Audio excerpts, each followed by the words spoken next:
사람의 종류를 나누는 법이 아마 여러 가지가 있을 것입니다. 자, 저희가 조직이 있다 보면 여러 가지로 이렇게 나누지 않습니까?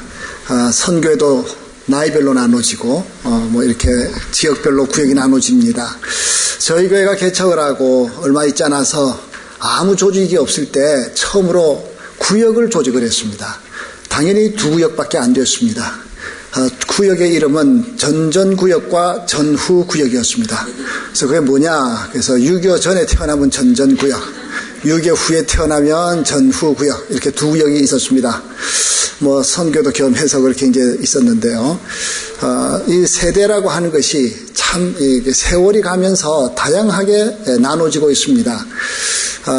지금 우리 50이 넘으신 분들, 우리 세상말로 50세대라 그렇게 하잖아요. 50세대는 뭐 50이 넘기도 했지만 종이 책이 편안하고 종이로 된 책을 읽으면서 감동을 받고 종이로 된 신문을 보면서 정보를 얻는 그런 세대입니다. 글씨를 잘 써서 글씨를 쓰면은 명필가들이 많이 나옵니다. 뭐 요즘 젊은 사람들 글씨 쓰면요 거의 다 악필입니다. 뭐 써봤어야지 이러고만 있어가지고요 이게 글씨를 잘 못 쓰죠. 자, 근데 이런 50세대 바로 밑에 세대가 X세대입니다. 1965년생에서 76년 사이에 태어난 사람들인데 지금으로 하면은 39세에서 50세 딱 40 성교에 해당되는 분들이 X세대입니다. 자, 이 TV를 통해서 뭘 보다가 처음으로 인터넷을 통해서 컴퓨터를 다루게 되는 첫 세대가 사실 지금 40 성교회랍니다. 그러니까 50에서 지금 인터넷이 아주 편하게 하는 분들은 상당히 진보된 사람이라고 생각하시면 맞습니다. 그래서 40대에 있는 사람들은 아주 모두가 보편적으로 컴퓨터가 편한 제일 나이 많은 세대들입니다. 자, 그러다 보니 이런 세대들은 컴퓨터, 이 모든 전자망 이것에서 점점 위의 세대하고 구별이 되어 있습니다. 자, 그런가 하면 그 밑에 세대가 N세대입니다. 이 N세대, 이 전부 다 미국에 있는 작가들이 그 세대에 대한 것을 쓰다가 책이 한 권 나올 때마다 이런 이름들이 만들어졌습니다. 자, 근데 이 N세대 77년 이후에 출생한 사람 38세 이하입니다. 지금으로 하면 우리 교회로 하면은 30 선교 회원들이 전부 다 N세대입니다. 자, 인터넷 또 스마트폰 이것이 전혀 불편하지 않습니다.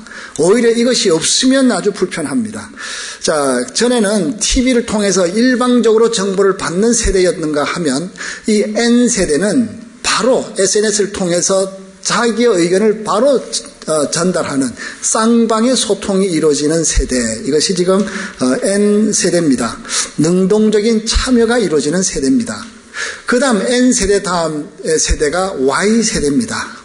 Y세대는 Y2K 2000년도가 되면서 1999년에서 2000년 Y2K 그 전부터 태어난 아이들이 Y세대입니다.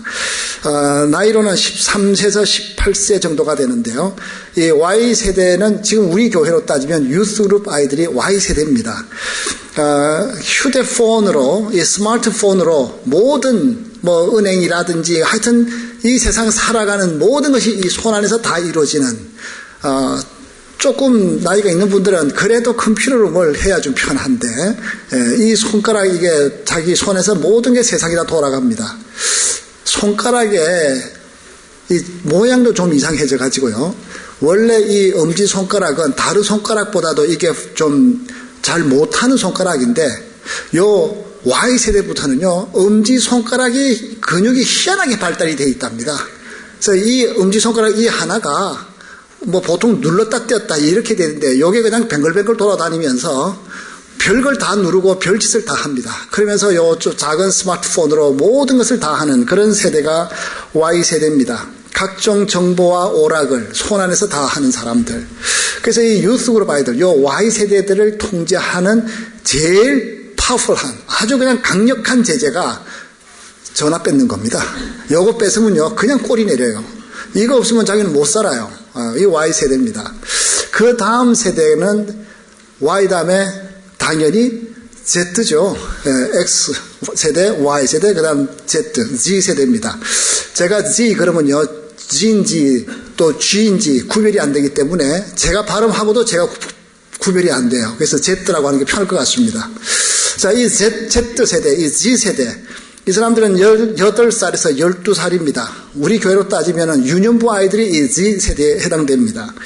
자, X, Y, 그 다음에 알파벳 순서를 봐서 Z가 되기도 하지만요. 이 G세대, 이 G세대는요, Z라는 글자를 좋아합니다. 그래서, 미국의 유명한 그 아이돌 그룹의 로스트 보이즈라고 있습니다. 제가 여기 영상을 띄우려고 그래도요, 너무 애들이 험하게 하고 있어서 안 띄우는 게 은혜롭겠다 싶어서 아예 띄우지도 않았습니다. 그만큼 우리하고는 좀 거리감이 느껴지는 그런 로스트 보이즈. 근데 LOST 하고요, 보이즈가 BOYS가 아니라 BOYZ, Z로 씁니다. Z 세대이기 때문에 그렇다고 해요. 또 Young Bloods라고 하는 그런 그룹이 있는데요. Young Bloods, Bloods도 BLOODZ가 들어갑니다. BLOODZ로 해서 Young Bloods. 이 Z를 써야만 소통이 되는 그런 마지막은 아니겠죠. 이제 Z 다음에 또 땅에 또 나와야지. 자, 이런 세대들입니다. 근데 이 Z 세대는 워낙 호황 가운데서 자란 아이들이어서 뭐든지 그냥 사치하고 구매력이 아주 왕성한데 부모들이 그저 너무 귀여워서 막 사주는 그런 세대. 그래서 이 생산업자들은 Z세대가 무엇을 좋아하나 거기에 포커스를 맞춰서 물건을 만들려고 애를 쓰는 그런 세대라고 합니다. 자, 이런 아이들은 이메일 또 실시간 채팅, 바로바로 채팅하고 이런 것은 아주 기본이고 또 그 랩 음악 좋아하고 힙합 의상 입고 다니는 그런 아이들. 자, 이 세대가 변하면서 사람들을 구분하는 그런 일들이 자, 이렇게 다양하게 나누어지고 있습니다. 우리 옛날에는 그저 전통적으로 사람을 딱 제일 정확하게 구별하는 것이 남자, 여자, 그래서 male, female 이렇게 해놓고서 그냥 체크하게 하면 그건 무조건 정확했습니다. 그런데 이 세상이 희한하게 또 변하다 보니까 동성결혼이 되다 보니까 이제는 남자, 여자 이렇게 안 쓰잖아요. 앞으로 다큐멘터리, 서류들이 이제 변화가 되는데 배우자 1, 배우자 2 이렇게 변화가 될 것이라고 합니다. 자, 그러니 이게 남자인지 여자인지 남자도 아니고 여자도 아닌 이상한 또 다른 그런 세상이 되어가는 이런 세상입니다. 자, 여러분 이 세대를 나누어도 사람을 구별하려고 해도 상당히 어려워져가는 그런 세대에 살아갑니다. 그런데 과거 옛날이나 현재나 앞으로 모든 세대에서 정확하게 둘로 나눠지는 그런 사람의 구분의 방법이 하나 있습니다. 그것은 오늘 이 본문에 나오는 그대로입니다. 자, 하나님을 사랑하는 사람들 한 그룹입니다. 하나님을 대적하는 사람들 또 다른 무리입니다. 이 두 그룹 사이에 나는 하나님하고 별로 관심이 없다. 하나님을 내가 사랑도 안 하지만 그렇다고 내가 대적도 하지 않는다. 나는 그저 중간이다. 이런 사람이 있을 수 있습니다. 그러나 성경에는 안타깝게도 미안하지만 이 가운데 아무것도 아니라고 생각하는 이 사람들조차도 대적하는 무리에 속해 있습니다. 자, 그러니 두 가지입니다. 하나님을 사랑하느냐 사랑하지 않느냐 이 두 가지의 세대로 그냥 구별될 뿐입니다. 사람은 두 무리밖에 없습니다. 하나님을 사랑하는 사람, 하나님을 사랑하지 않는 사람, 대적하는 이 무리들. 오늘 이 본문의 마지막은 바로 이것에 대해서 분명하게 결론을 맺습니다. 31절 마지막 절에서요. 여호와여 주의 원수들은 대적들은 다 이와 같이 망하게 하시고 주를 사랑하는 자들은 해가 힘있게 도dom같게 하시옵소서. 해가 힘있게 돌아가는 사람들은 하나님을 사랑하는 자들의 무리들의 모습입니다. 하나님을 대적하는 원수의 무리들은 망하게 될 것이다. 이것을 오늘 아예 결론을 그렇게 맺어주고 있습니다. 자, 오늘 이 본문은요, 두 여자가 나타납니다. 하나는 헤벨의 아내 야엘이라는 여자가 오늘 등장합니다. 그리고 시스라라고 하는 장군의 어머니, 귀부족이죠. 이 여인의 이름은 나오지 않지만 한 또 이 여자가 나타납니다. 이 두 여자의 이야기가 오늘 이 본문 가운데 소개되고 있습니다. 자, 금년 한 해 저희가 예수님의 좋은 병사로 시작을 했습니다. 남자만 군사가 되나요? 남자만 장군이 되고 용사가 될 수 있을까요? 그렇지 않습니다. 여자도 얼마든지 그리스도의 좋은 병사가 될 수 있습니다. 오늘 본문에 나오는 헤벨의 아내 야엘이라고 하는 여자는 우리에게 별로 그렇게 익숙하지 않은 여자입니다. 자, 그렇지만 이 여인은 해가 힘있게 돋는 것 같은 축복을 약속받은 여자, 바로 믿음의 여인이고 하나님을 사랑하는 그런 여인으로 예수님의 좋은 병사 같은 그런 삶을 살았던 여인입니다. 자, 여기 나오는 군대장관 시스라의 어머니는 귀부인이었지만 그러나 하나님을 대적하는 무리에 속해 있을 수밖에 없었던 여인의 삶이었습니다. 오늘 본문의 배경은요, 사사기 4장 5장인데 드보라 시대의 이야기입니다. 이스라엘 백성들이 하나님을 또 대적하기 시작하게 되면서부터 하나님께서는 야솔이라고 하는 왕을 세우다가 하솔 왕 야빈을 세우다가 이 야빈 왕이 이스라엘 백성들을 막 박해를 하게 만들었습니다. 20년 동안 박해를 당했습니다. 수십만 명이 죽었습니다. 자, 이들이 한 50만 명이 죽을 때까지 하나님 앞에 20년 동안 얼마나 부르짖었겠습니까? 자, 처음에는 하나님을 외면하던 이 백성들이 너무 고통을 당하게 되니까 하나님께 부르짖기 시작하였습니다. 자, 이들은 하솔 왕 야빈에게 쫓겨서 산지로 올라가서 그들은 살았습니다. 자, 그들은 하솔 왕에게 도무지 감당할 수 없는 것이 하솔 왕에게는 철병거가 900대가 있었습니다. 철병거, 요즘으로 하면은 무중무장한 탱크입니다. 쇠로 만든 마차입니다. 화살을 아무리 쏴봐야 아무 소용이 없습니다. 창을 아무리 던져봐야 전혀 타격을 줄 수 없는, 그러니 이거는 도무지 감당할 수 없는 화력 부대가 900승이 있었습니다. 사사기 4장 3절에 이렇게 쓰고 있습니다. 야빈 왕은 철병거 900대가 있어 20년 동안 이스라엘 자손을 심히 학대했으므로 이스라엘 자손이 여호와께 부르짖었다고 그렇게 말합니다. 자, 이 부르짖음을 들으시고 하나님께서는 여자 사사, 선지자 드보라를 부르셨습니다. 그리고 드보라에게 말씀하십니다. 바락 장군을 불러라. 젊은 사람 바락 장군을 불러라. 자, 이 바락 장군을 불렀더니 그 바락 장군이 납달리와 스불론 자손 10,000명을 부르게 해서 다볼산으로 올라가서 기다렸다가 내가 명령하면 그냥 내려가도록 해라. 우리 이 드보라 이야기는 잘 알지 않습니까? 자, 다볼산 그 위에서 이 바락 장군과 10,000명 그리고 이 드보라가 대기를 하고 있었던, 그러다가 하나님의 명령이 떨어지는 그날 그들은 다볼산 아래쪽으로 손살같이 내리 달아가기 시작했습니다. 자, 그러면 이 동네에 잠깐 도대체 어느 지역쯤 되는지 한번 지도를 잠깐 보시면 좀 기억이 오래 갈 듯 싶습니다. 여기가 베델이 보입니다. 이 베델이 드보라가 살던 곳입니다. 그리고 바락 장군을 부르라 그랬는데 바락 장군은 여기에 게데스에 살던 사람입니다. 좀 멀리 떨어져 있죠. 그래서 게데스에 있던 바락을 오라 그랬더니 게데스에서 베델로 내려왔습니다. 자, 이 드보라가 스불론 지파, 납달리 지파 합해서 10,000명을 모아다가 다볼산으로 내려가라 그랬습니다. 자, 여기 이 이스라엘 백성들을 고통 중에 빠뜨렸던 야빈 왕은 하솔, 이 동네 사람입니다. 그리고 이 사람의 오른팔 같은 군대 장관 시스라는 바로 요 지역에, 요 지중해 연안 여기에 있었습니다. 하세롯입니다. 자, 그러면 여기 내려와서 다시 올라가서 이 사람들을 모아다가 다볼산으로 지금 올라가서 기다리고 있는데, 여기서 아래로 내려가면은 요 강이 하나 있습니다. 이것이 기손강입니다. 자, 다볼산에서 시작을 해서 지중해로 빠져나가는 그런 강입니다. 사실은 강이라기보다 와디입니다. 비가 오면 강이 됐다가 비가 안 오면은 그냥 말라버립니다. 자, 그런데 다볼산 그림을 한번 잠깐 보시면요. 다볼산은 그저 이렇게 평평하고 조금 종같이 이렇게 생겼는데 높지 않습니다. 그저 고도 600m밖에 안 됩니다.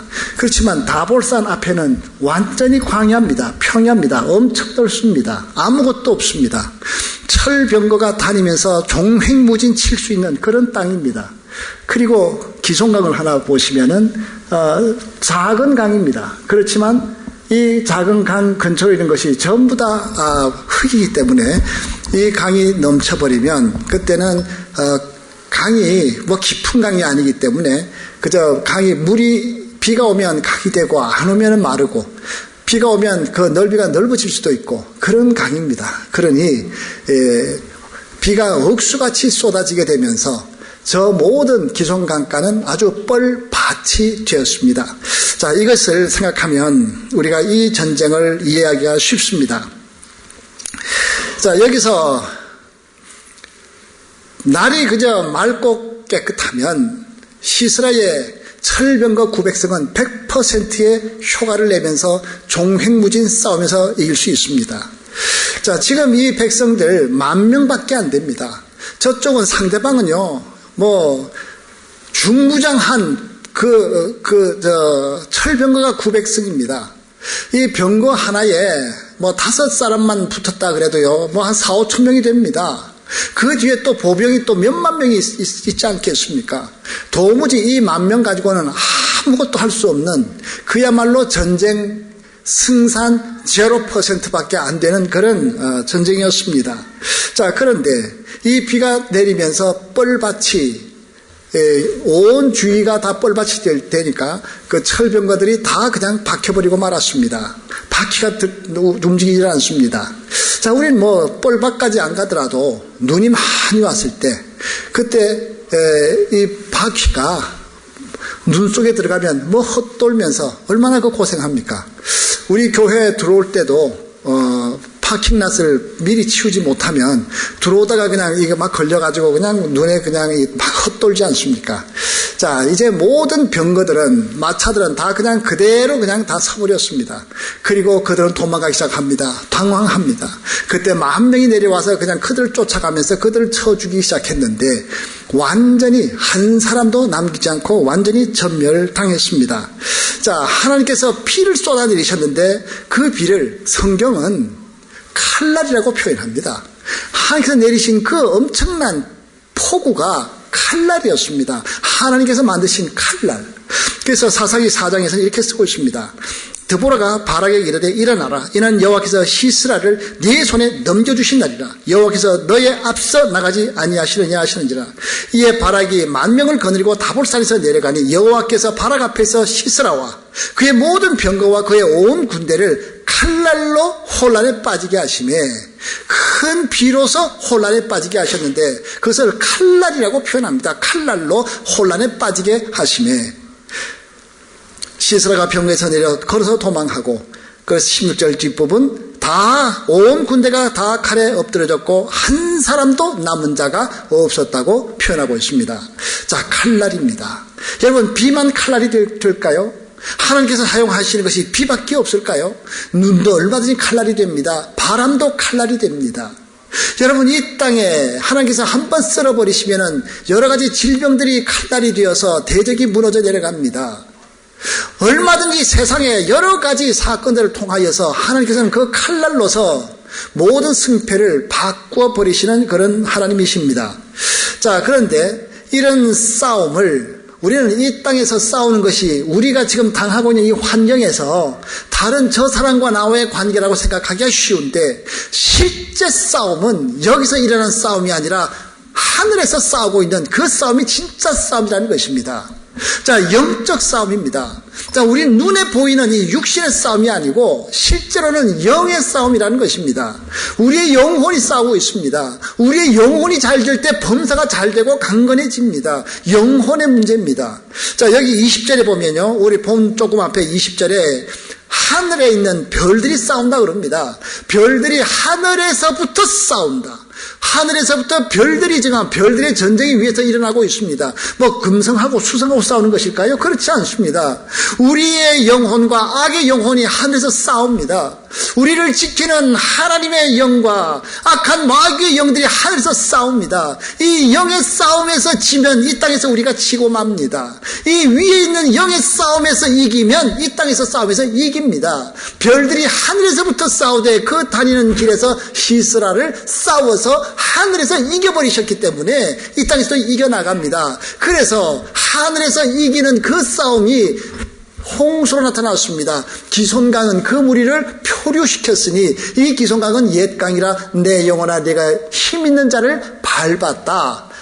영의 싸움이 하늘의 별들의 싸움이 승리하니까 이 땅의 대적을 밟더라고 말씀하고 있습니다. 아까 말씀드린 대로 시사의 모든 900승의 철병거 그리고 모든 군사들은 다 전멸당해 죽었습니다. 지중해로 가는 그 길 기손강을 따라서 가면서 다 죽었습니다. 그런데 시스라 장군만 그는 이쪽으로 가지 않고 혼자서 이쪽으로 도망을 갑니다. 그리고 그 게데스 아까 제일 위에 있던 그 게데스 쪽을 향해서 갑니다. 거기에 한 여인이 있었습니다. 자기가 잘 아는 헤벨이라는 남편의 여인입니다. 자, 이 헤벨이라고 하는 사람, 이 남편은 웬일인지는 모르지만 이스라엘 백성들과는 좀 반대되는 입장에 서 있었던 사람입니다. 어떻게 보면 매국노 같은 사람이죠. 이 야빈 왕에게 붙어서 살았던 사람, 이 시스라 장군하고 좀 친하게 지냈던 사람, 그곳에 가서 숨으면 좀 좋겠다라고 해서 이 시스라 장군은 그 위에 있는 이 헤벨의 아내 야엘의 집으로 들어가게 됐습니다. 여러분, 하나님께서는요, 이 여인을 복 주셨습니다. 이 큰 전쟁에서 적군의 적장을 죽이는 이 일을 이 여인에게 맡겨주셨습니다. 수많은 곳이 도망갈 곳입니다.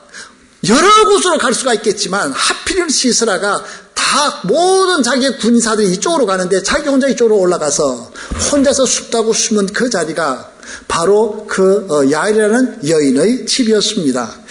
자, 여기 뭐 그림이 있습니다만은요, 이 야엘이 들어왔을 때 물 좀 달라고 하니까 물 대신 엉긴 우유를 주었습니다. 엉긴 우유, 요즘으로 말하면 요구르트죠.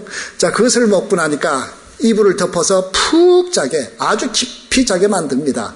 근데 이 화가들은요, 이 성경 말씀하고 좀 다르게 그래요. 이불은 하나도 안 보여, 여기는요. 그냥 자기 옷만 입고 있는데, 하여튼 푹 자고, 그러면서 그 참 무릎을 베고 있는 이 사람에게 조용히 이 여인은, 말뚝을 준비합니다. 그 당시 천막 생활을 하던 이 사람들이 천막 치는 일이 여자의 조합이었답니다. 우리 보통 야영 가면 남자들이 다 텐트 세우는데 실제로는 여자들이 그 일을 했대요.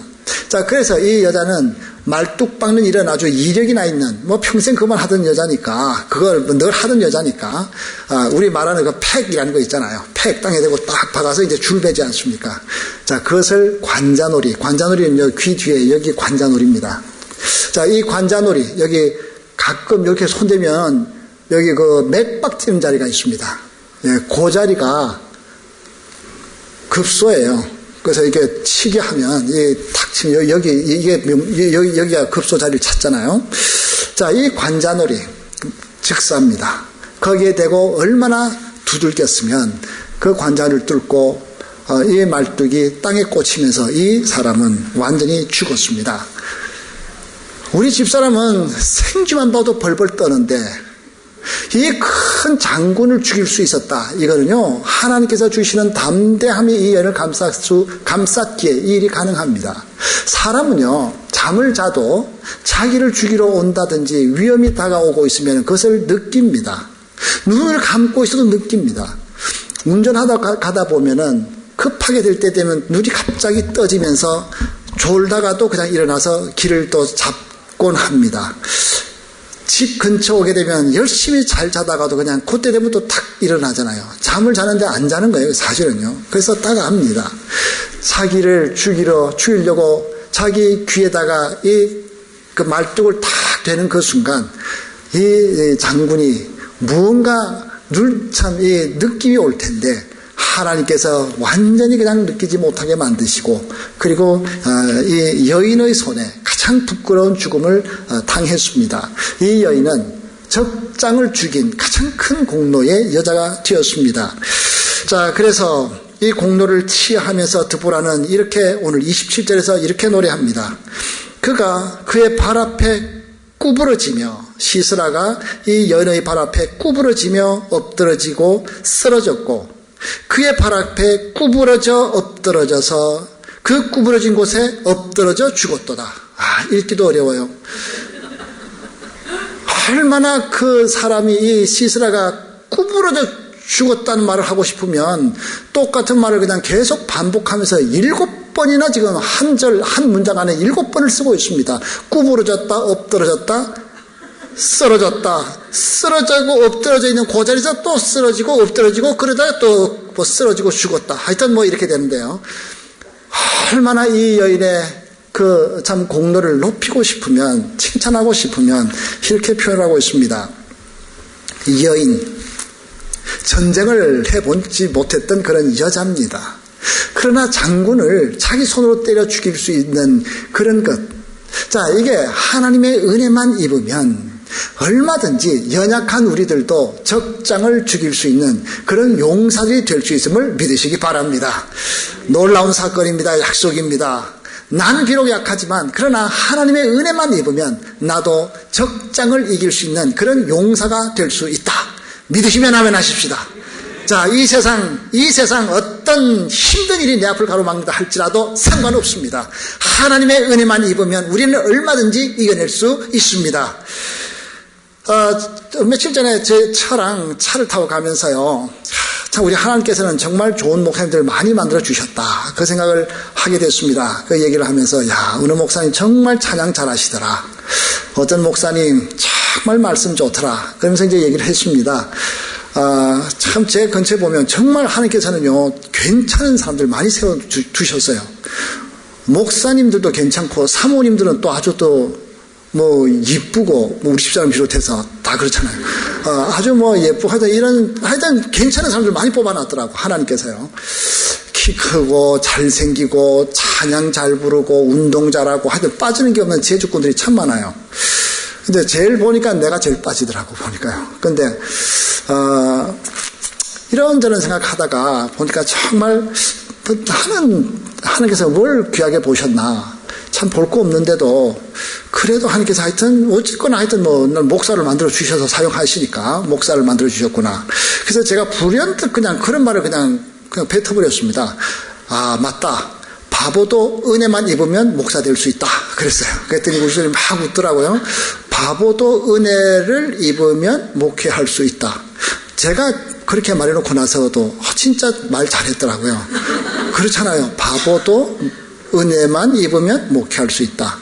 우리 주님 막 웃더니, 왜 웃냐 그랬더니, 그렇게 말하면 바보 마누라 기분 나쁘지. 그렇잖아요. 참 저희들이 세상 살아가면서 다른 사람들보다 내놓을 것이 없다 할지라도 하나님의 은혜만 입으면 바로 내가 속해 있는 그 공동체에서, 그 직장에서 다른 사람들에게 영향을 줄 수 있고, 그곳에서 인정받고, 내가 닮은 나은 게 없다 할지라도 하나님의 은혜만 입으면 하나님께서 이상하게 나쁜 것을 피해가게 만드시고, 이상하게 하나님께서 모든 악에서부터 건져주시는 그런 하나님의 능력을 포게 만드십니다. 자, 이 야엘이라고 하는 이 여인, 자, 우리 하나님께 은혜를 받아서 이 여인은 다른 여인들보다도 복을 받았다 그랬습니다. 은혜를 입으면 많은 것을 준비하고 다른 큰 일을 이룬, 성경에서 많이 길게 소개된 어떤 업적을 가진 그 여인보다도 더 복된 여자가 될 수 있습니다.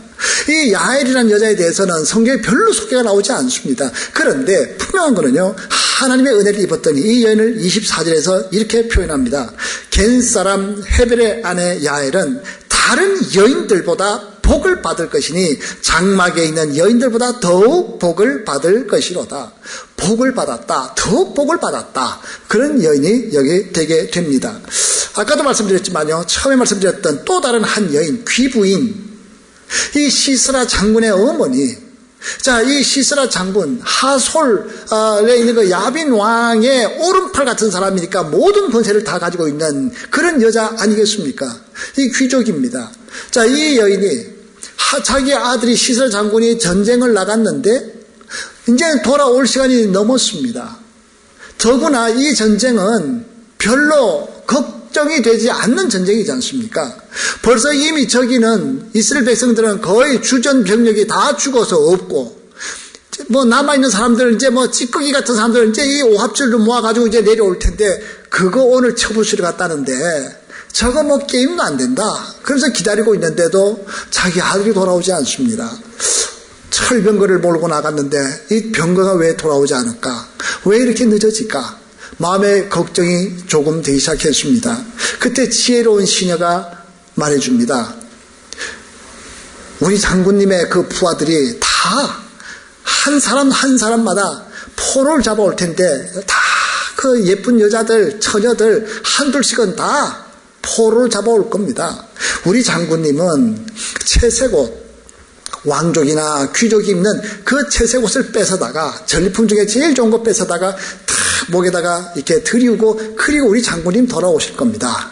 그랬더니 시스라의 어머니도 당연히 그렇겠지, 그렇게 스스로 위로하고 있는 그런 상황이었습니다.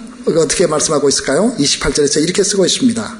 시스라의 어미가 창문으로 바라보며 살창에서 부르짖기를 그의 병거가, 이 아들의 병거가 어찌하여 더디 오는고, 그의 병거 바퀴가 어찌하여 더디 굴러가는고. 30절, 그들이 어찌 노략물을 얻지 못하였으랴, 그것을 나누지 못하였으랴, 사람마다 한두 처녀를 얻었으리로다. 시스라는 채색 옷을 노략하였으리니 그것은 수놓은 채색 옷이로다. 곧 양편에 수놓은 채색 옷이리니 노략한 자의 목에 꾸미리로다.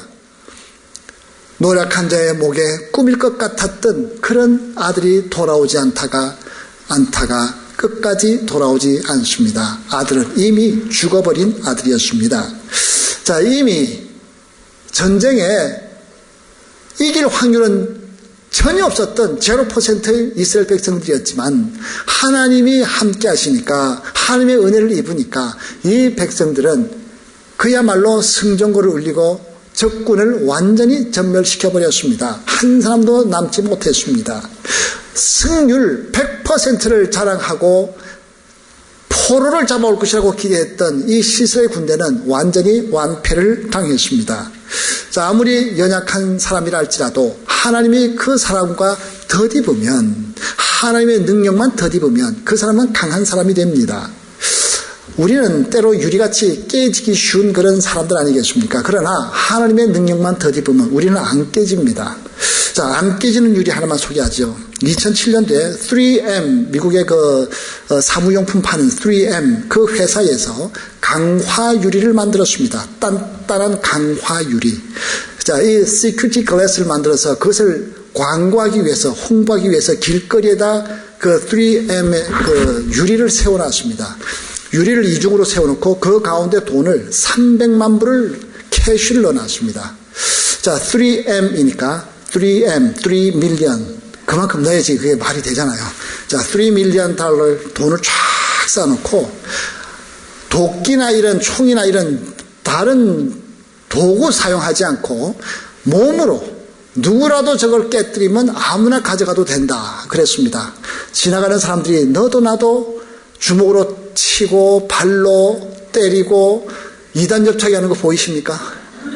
그냥 온몸으로 그냥 날아서 그냥 찼는데 저거 300만 불 누가 갔을까요?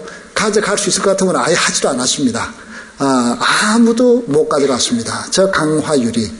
자, 우리 교회 저 뒤에 있는 유리방이 강화유리입니다. 혹시 깨져서 애들 다칠까봐 강화유리를 했는데, 절대로 저 안에는 300만 불이 없으니까 절대 두들기지 마십시오. 저거는 어떻게 될지 나도 모르겠습니다. 강화유리. 마찬가지 아닙니까? 우리 같은 연약한 존재들, 이 연약한 존재들, 유리같이 깨지기 쉬운 우리라 할지라도 하나님의 강화라고 하는 것만 덧입으면, 강화유리가 된다면 그 안에 있는 모든 것은 안전하게 보호를 받게 됩니다. 자, 저 그림에서, 사진에서 실제 제일 위에 것만 진짜 돈이고 밑에는 다 종이었다고 하는 그 후문이 있네요. 뭐 열심히 깨도 아예 안 깨질 거니까 자신만만하니까. 어차피 뭐 밑에 진짜 돈 안 넣어도 된다. 그래서 그냥 그렇게 놨다는데. 자, 오늘 우리들은 마찬가지입니다. 자, 모든 하나님의 은혜만 덧입으면 아무리 연약한 자라 할지라도 우리는 강화유리가 되고 누구도 깨뜨릴 수 없는 그런 능력의 사람, 승리의 사람이 되게 됩니다. 그래서 오늘 본문 마지막 절에서 이렇게 말씀하고 있습니다.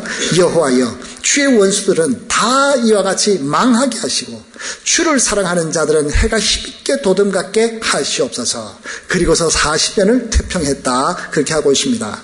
자, 이 세상은 두 무리밖에 없다 그랬습니다. 하나님을 사랑하는 자들은 해가 힘있게 도듬갑게 하시옵소서. 그리고 하나님을 대적하는 원수들은 다 이와 같이 망하게 하옵소서.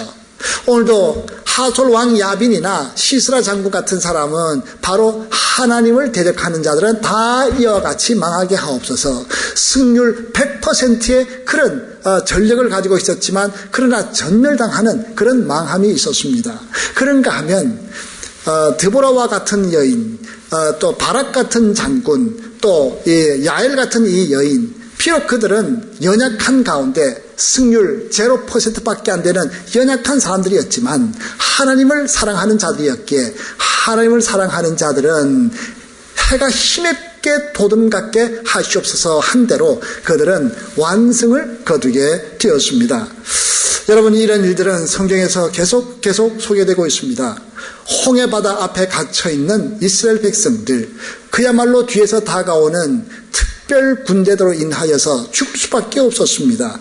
그러나 하나님을 사랑하는 이스라엘 백성들은 홍해바다를 말리고서 그 땅을 통과하게 하시면서 그들은 해가 힘있게 도듬같이 그 자리를 빠져나갔습니다. 다니엘은 사자굴에 갇혀 있었을 때에 그야말로 죽음이 눈앞에 있었지만 하나님을 사랑하는 자는 해가 힘있게 도듬같이 사자굴에서 그는 밖으로 나올 수가 있었습니다. 베드로는 감옥에 갇혀서 그야말로 꼼짝할 수 없는 삼중문 안에 있었지만 하나님을 사랑하는 자이었기에 해가 힘있게 도듬같이 그 감옥 안에서 자유롭게 나와서 살 수가 있었습니다.